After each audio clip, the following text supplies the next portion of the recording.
ISROയുടെ LVM-3 L6 rocket വിജയകരമായി വിക്ഷേപിച്ചു. ടവറുകളും optical ഫൈബറും കേബിളുമില്ലാതെ mobile ഫോണുകളിലേക്ക് നേരിട്ട് internet എത്തിക്കുന്ന ലോകത്തെ ആദ്യ ഉപഗ്രഹമായ ബ്ലൂബേർഡ് ബ്ലോക്ക് 2 ആണ് ISRO വിക്ഷേപിച്ചത്.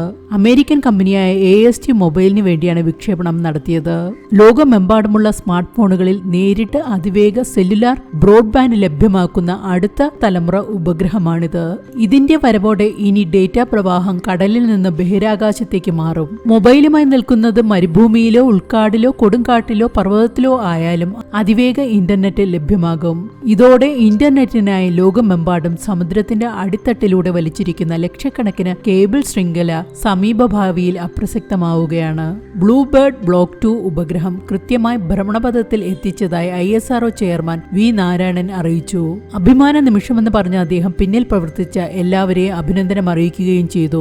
ISROയുടെ ചരിത്രത്തിൽ ഏറ്റവും ഭാരമേറിയ ഉപഗ്രഹ വിക്ഷേപണമാണിത്. 6500 കിലോഗ്രാമാണ് ഇതിന്റെ ഭാരം.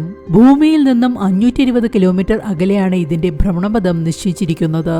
ഏറ്റവും വലിയ വാണിജ്യ വാർത്താവിനിമയ ഉപഗ്രഹമെന്ന ഖ്യാതിയും ഇതോടെ ബ്ലൂബേർഡ് ബ്ലോക്ക് 2 സ്വന്തമാക്കും.